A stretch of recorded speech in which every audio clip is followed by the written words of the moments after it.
Hi, this is Billie Beene here with another exciting chapter of Billie Beane's Sci-Fi-Nunatayet series. Book 1, 5 Poems of Y, Chapter 36, Love Wins. So let's get started. Okay, in this chapter, we'll cover Abby Jake John as passing and honored. The Black Hawk Warriors go home.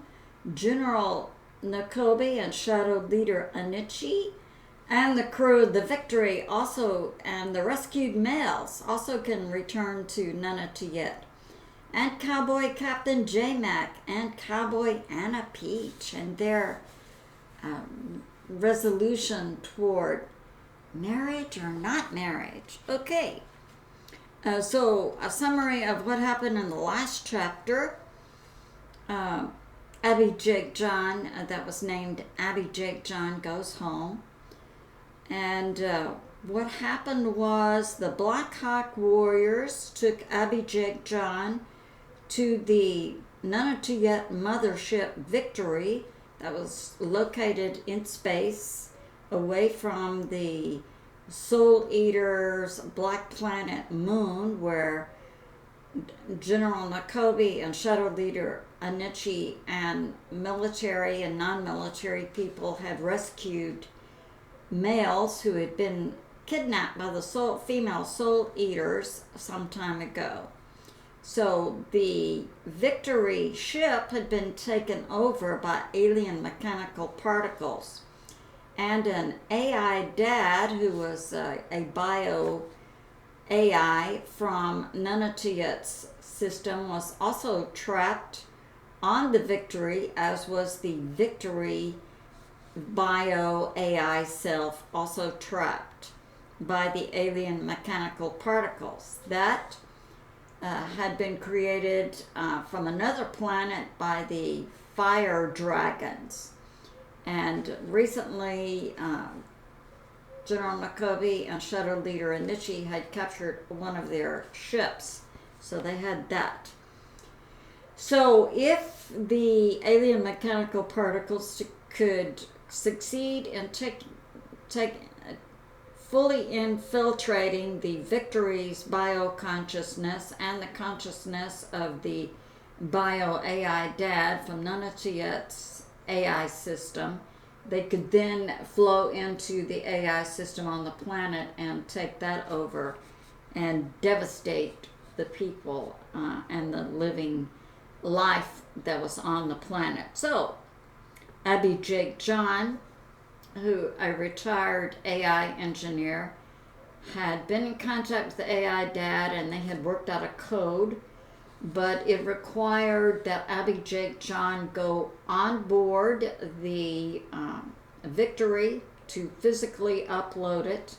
The Black Hawk Warriors from the Black Hawk tribe on Nunatayet were going to take him. They had balancer genes, and so would be most successful in getting him on board and into the computer room, which they had succeeded in doing.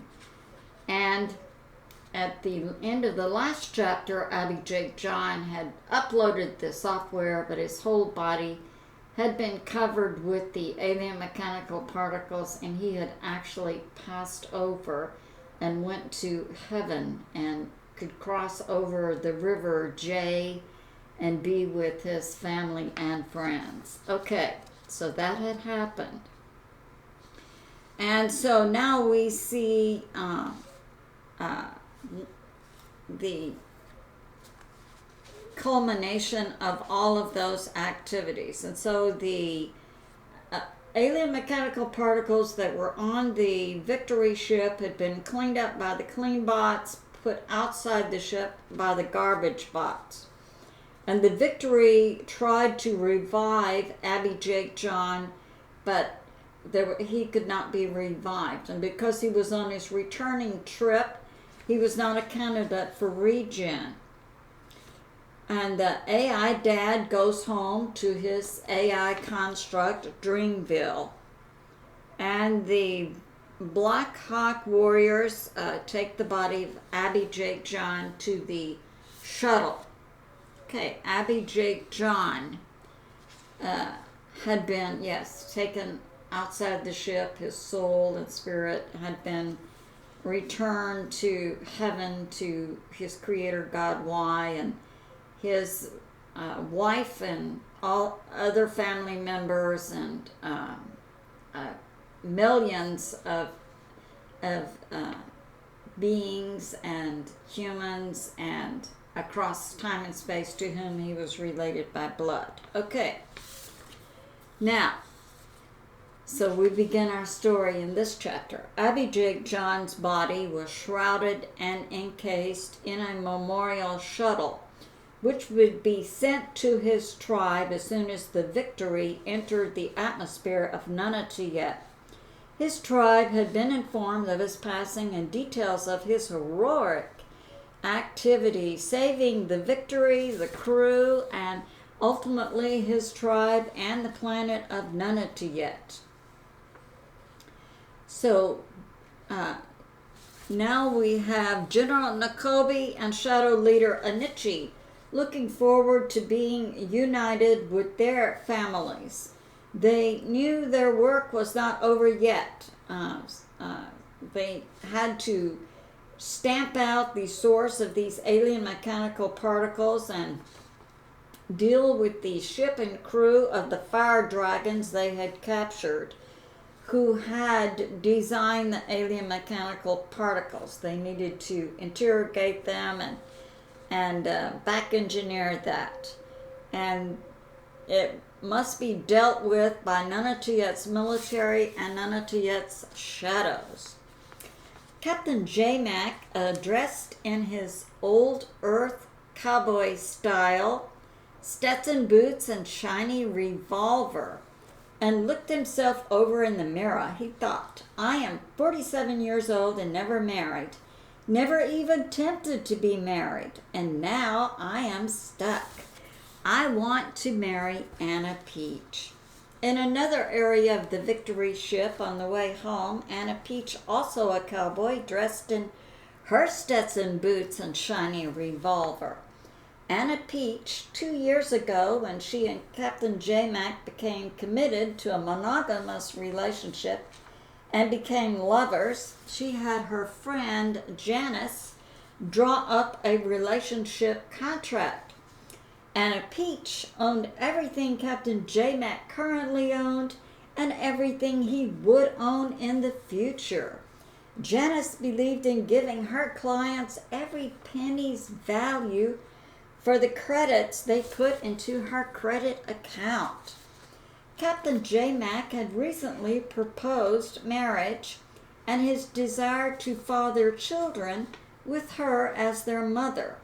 Anna Peach was deeply moved.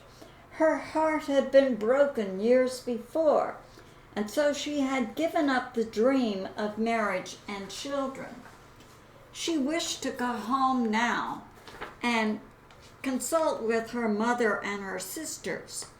Later, after she and Captain J-Mac had gone out for dinner and lay in one another's arms, very relaxed and near dreaming, Anna Peach said, I have not forgotten your proposal of love and marriage.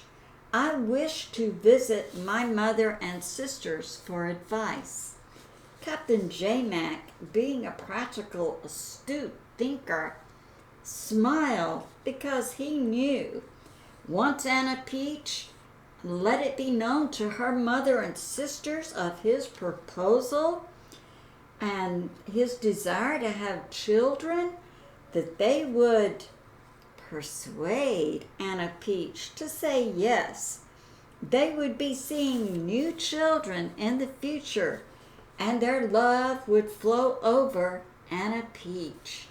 Love wins. To be continued. I love you, and I'll see you soon.